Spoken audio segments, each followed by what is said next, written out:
Coming up in this episode. I think that's from touring with the Foo Fighters and Green Day and all these bands. You know, you watch and you go, right, we want to be like that. Like, we want to, deliver a show like that. And how do we manage to do that?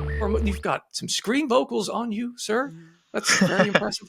That was his bands before. A lot of his bands before were very heavy. And I've always pulled him back from the edge a little bit. So I let him have a little bit more rope this time. If you notice, as people, we don't really have any ego. There's never like, well, I want to do that because of me, blah, blah, blah. It's always like... It's like, you do this bit, I can't be or the actual practical side of it is like... I first came across the band Hot Milk back in 2019 when I saw them play Download Festival, and I was suitably impressed with how slick their live performance was, especially having been, it seemed at the time, a relatively new band, and also enjoyed the infectious blend of pop with a bit of punk energy. They've just released a new album in 2025 called Corporation Pop, which has a bit of a darker, more politically charged edge than the music of a few years ago. So I'm so interested to chat today to two of the members of that band in Han and Jim. Welcome, folks. Thanks. Hello. Steve. I thought you were Irish just before, but you're not. I'm all manner of things. I am Irish by nationality, but I've lived in a bunch of different countries, so there's an American twang in there. Yeah, there is. A bit of British. It's all sorts. It's an interesting blend. Yeah, you got an interesting blend going on there.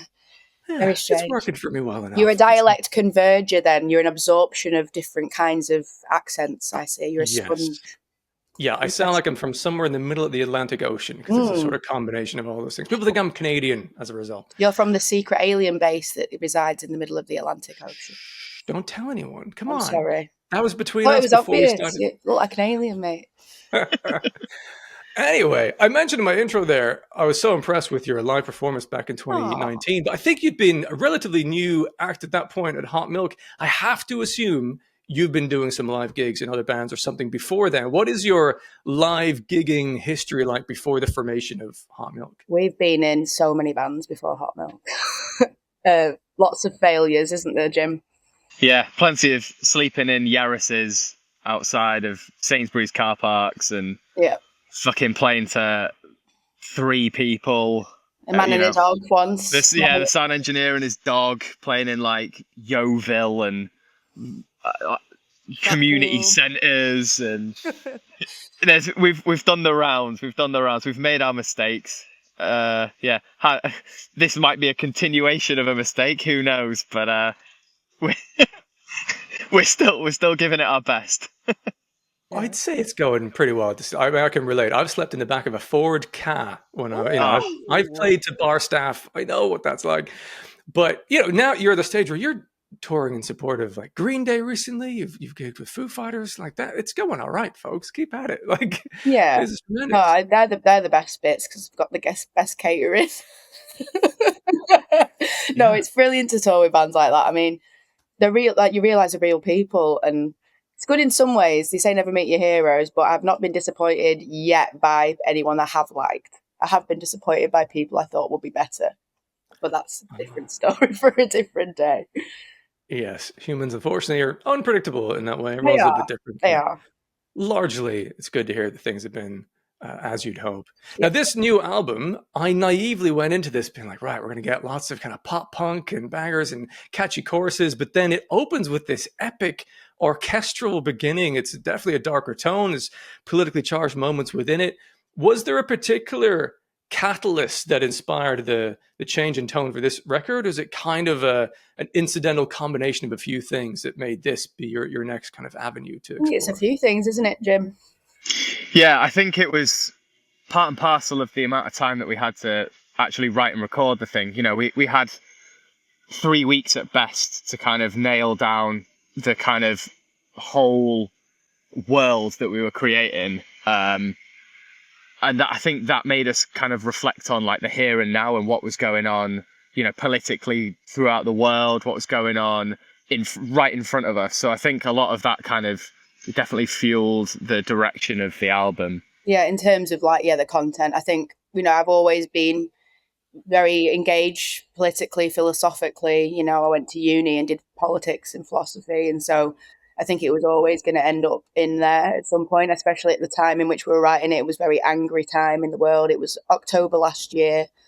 But I think in terms of the tonality shift, I think we just found that we prefer to play kind of like straight up rock songs. Like, I think we are a bit older now. We kind of just feel like we want to experiment with just being like a proper all round rock band rather than pigeonholing ourselves into this kind of thing that we, I guess, attracted to when we were in our early 20s.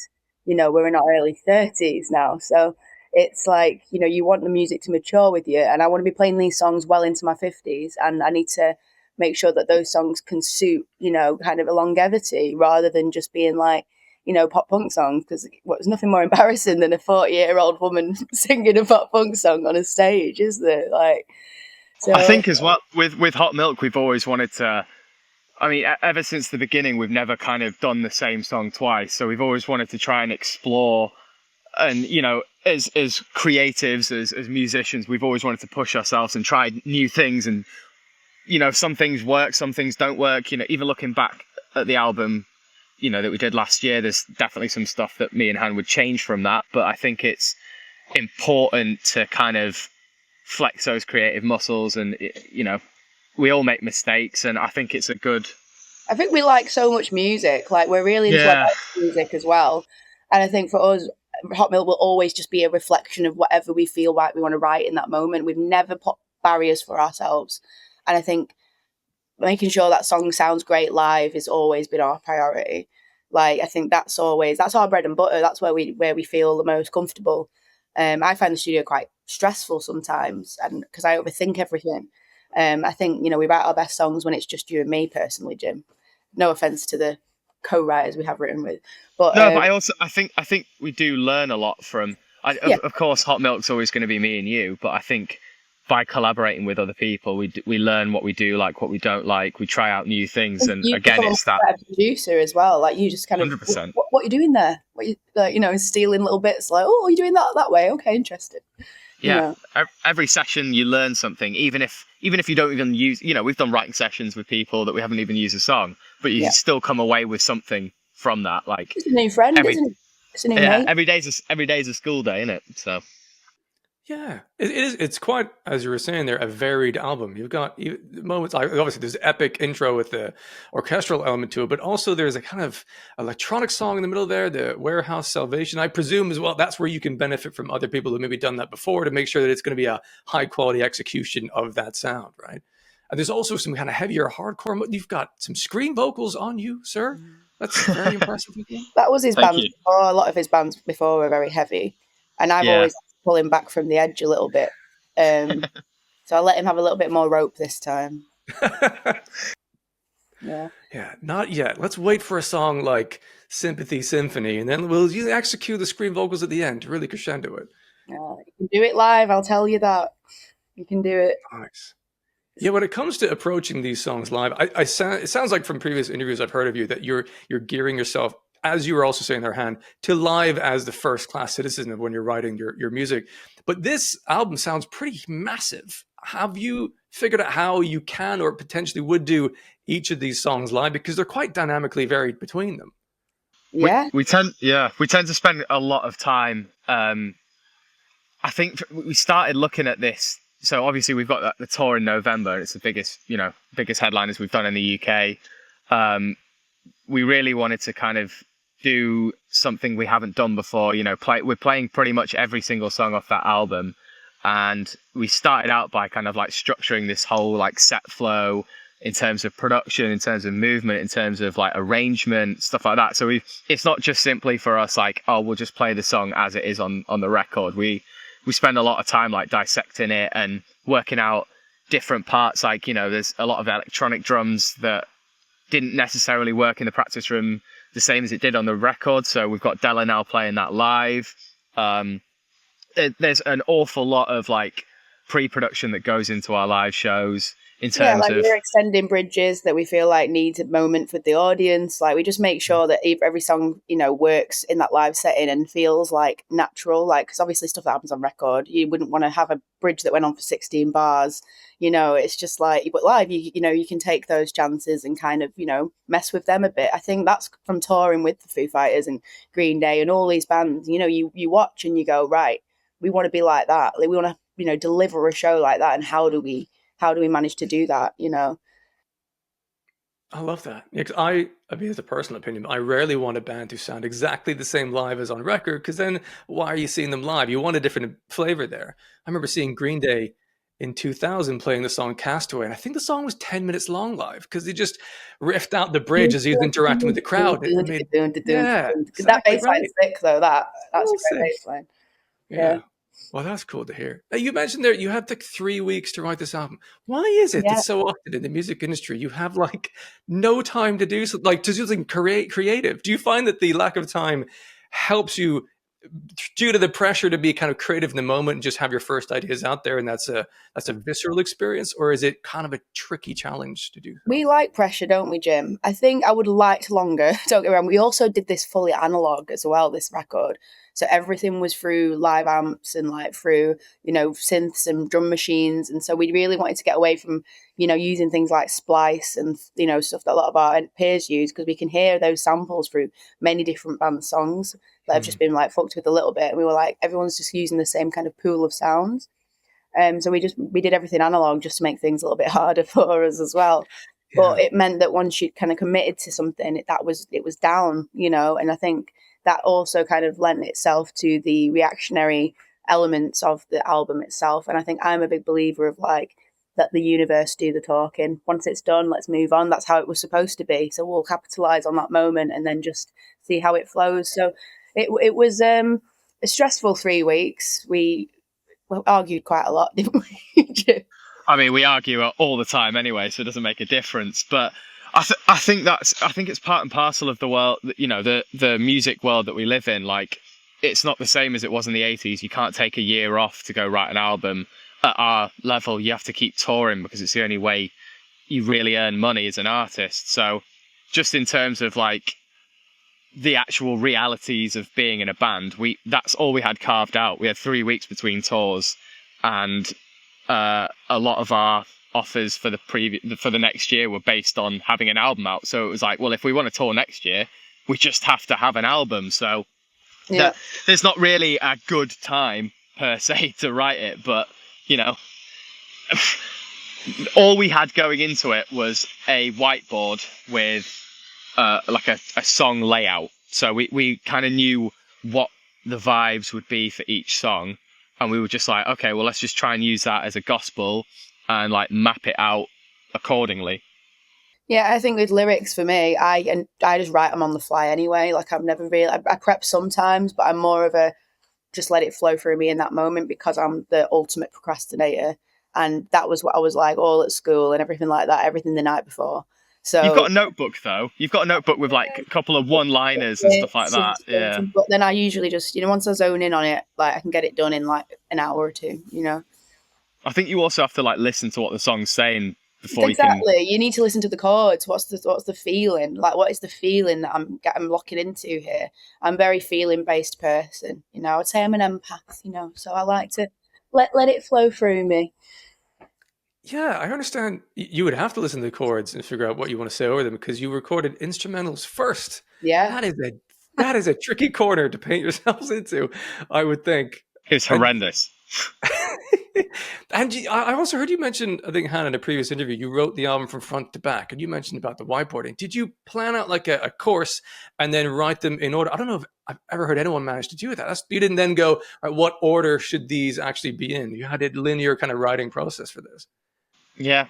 Yeah, I think that was kind of our saving grace because at least we weren't kind of shooting in the dark because, we had the previous album was just a collection of songs that we'd written over a time period. Some were quite old that we'd rehashed, some were brand new. Whereas this was just like, okay, we don't have a lot of time. We really have to be Quite we have to be mathematical in a way. It's kind of and we've got And also, it doesn't give you much room to make mistakes. Like, you have to be going into the studio and writing gold every day because you're on the clock. So you don't have the, I don't know, you don't have the ability to miss. So we needed some sort of like crutch to lean on. Yeah. And I think that was it.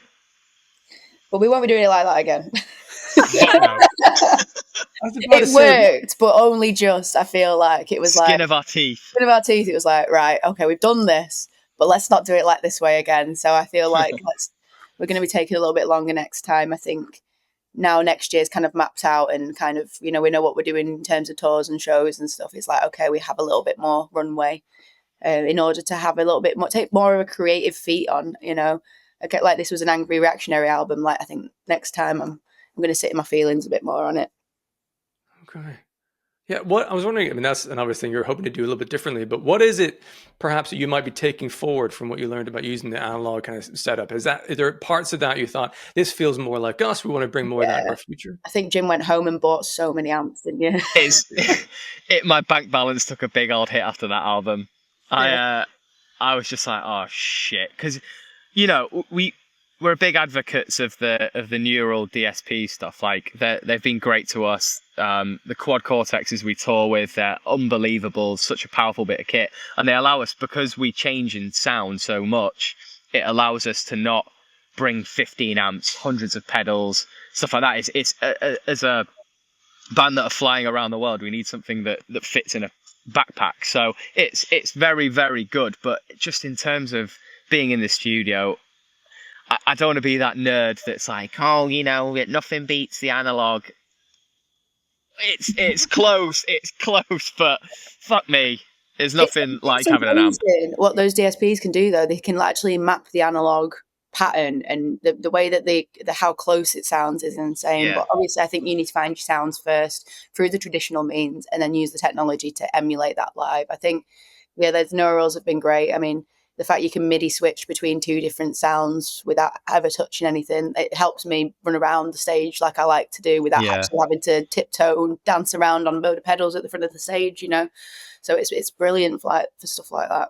I think it also marries up with what Han said about like us not wanting to have, using presets or splice or, stuff that's already been made by someone else and that multiple people can use. I think having that analog gear allows you to really create like a unique tone or sound or something that nobody else has, because there'll be like minute changes here and there that make it yours, like make it that once in a lifetime kind of sound.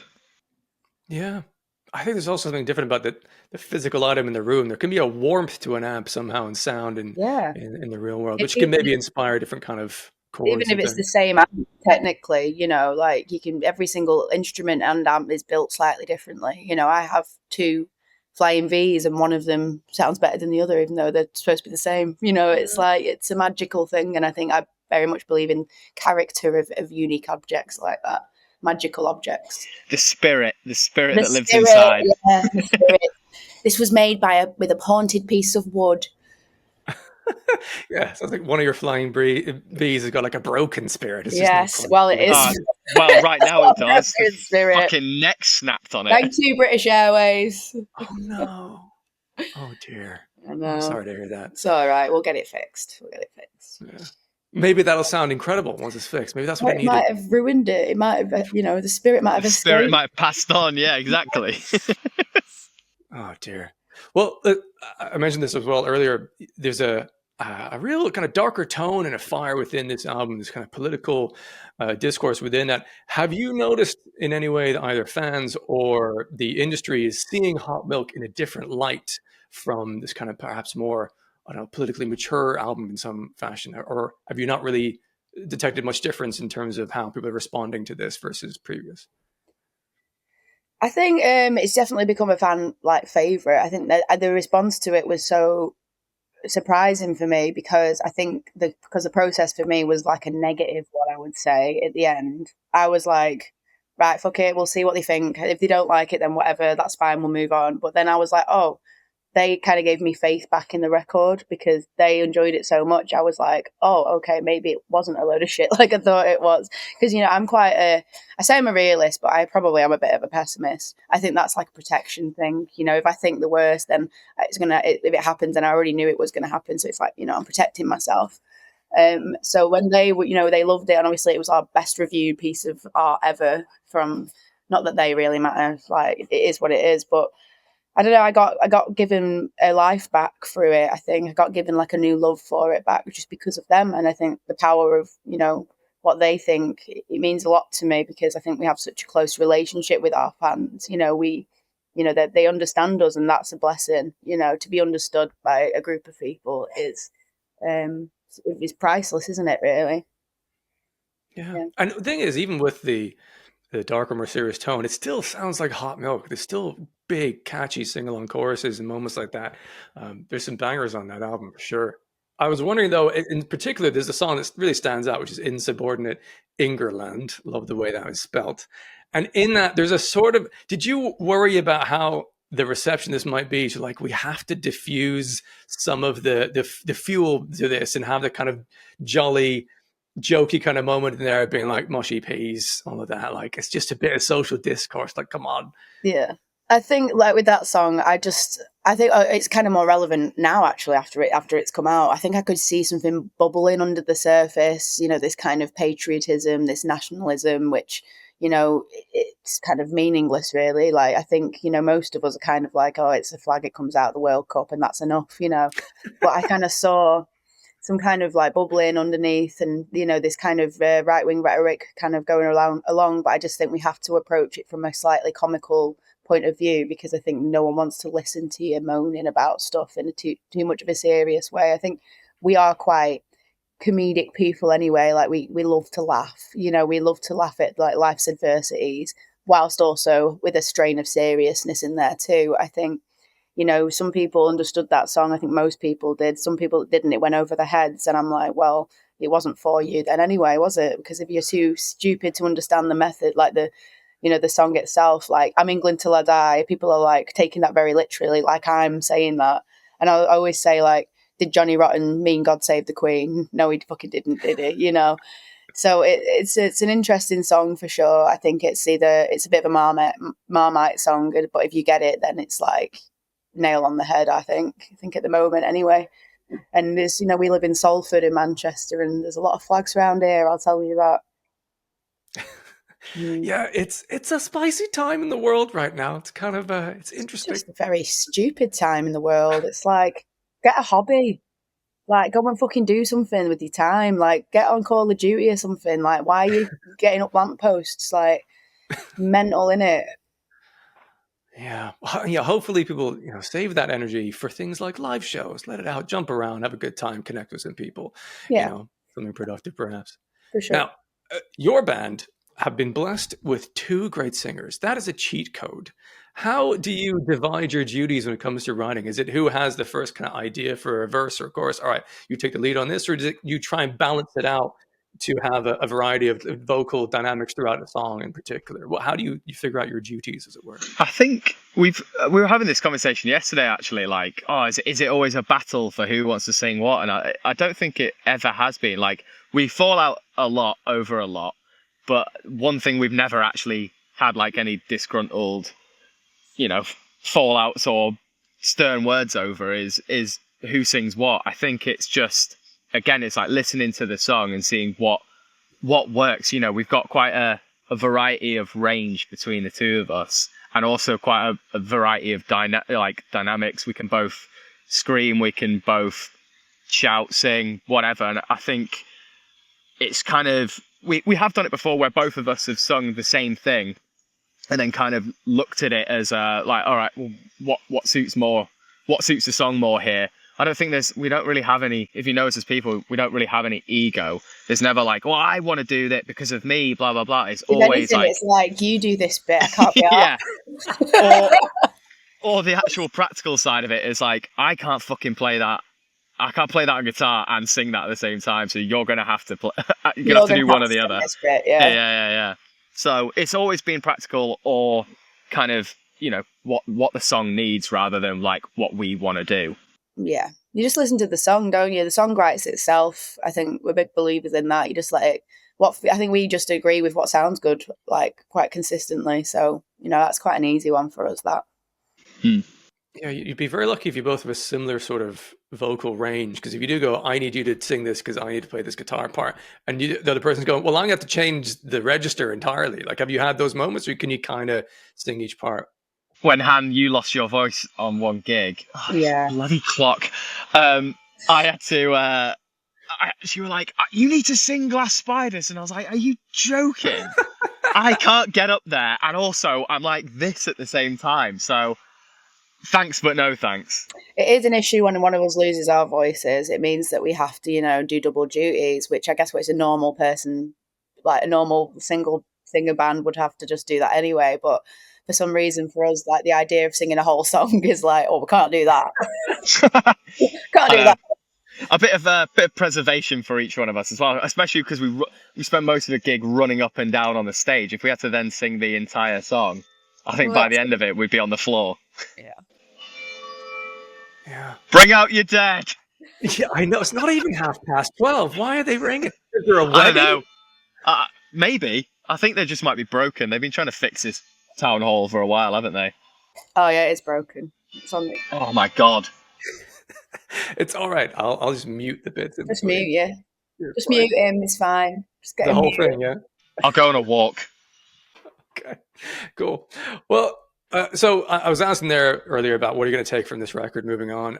Do you find you're able to kind of write? I mean, I guess it sounds like you had a 3-week intense go at writing for this particular album, but are you able to think already about what you might want to do next tonally, conceptually, or are you going to wait and see what does the world look like post this run of kind of gigs and tours and then figure that out? Or do you have already some ideas based on what you're hearing from the Corporation Pop and think, you know what, next time I'd like to explore over here?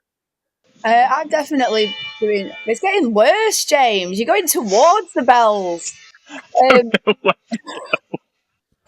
I've definitely been just like doing some little notes here and there. I have like a vision-ish in my head, but James, I don't think is in the right mindset because he's programming all their production at the minute for the November tour.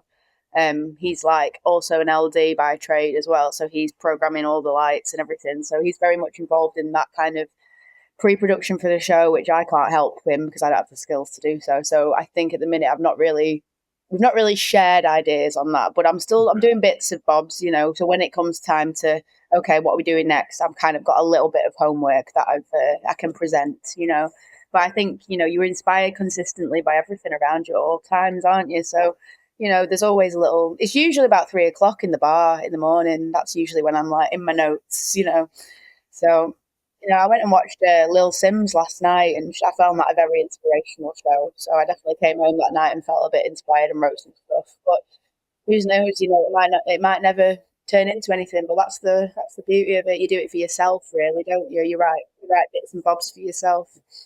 Yeah, and if that's what you've been doing thus far, it's clearly working well enough. So why change away from what you're inspired to do at your core? So you said you got the biggest headline tour of the UK you've done as yet is coming up. Yeah. Are you feeling like, are you daunted by that as a prospect? Are you going like, no, we're ready for this next stage? I guess having done the larger gigs with Green Day and the rest, you must feel a little bit more self-assured at this stage, even if it's bigger for your band, right? Oh, I mean, the big gigs don't bother me at all. I don't get nervous or anything anymore.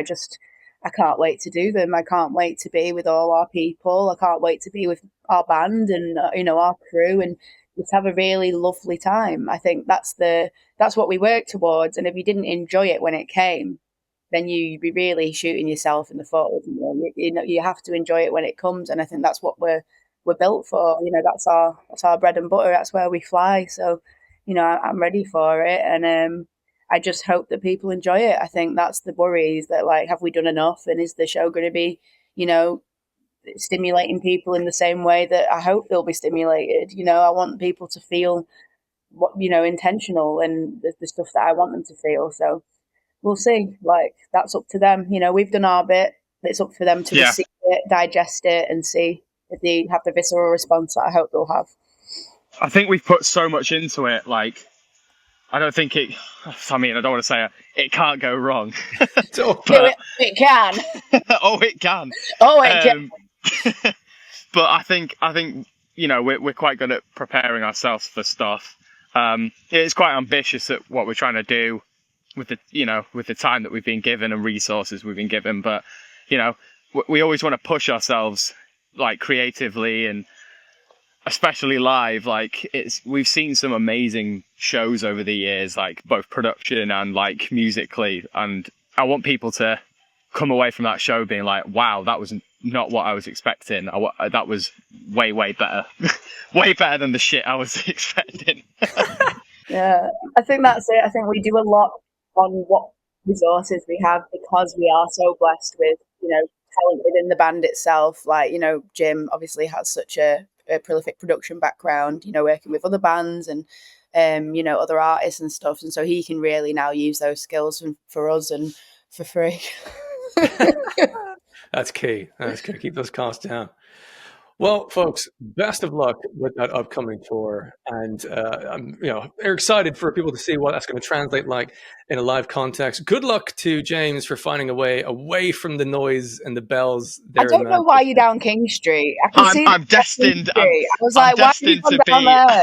It's such a noisy road. You need to go and sit near the fucking cathedral. There's some chairs there. That's where I was, and it was even more noisy. Honestly, all I can do is apologise, but you've had Manchester as the background music to this podcast.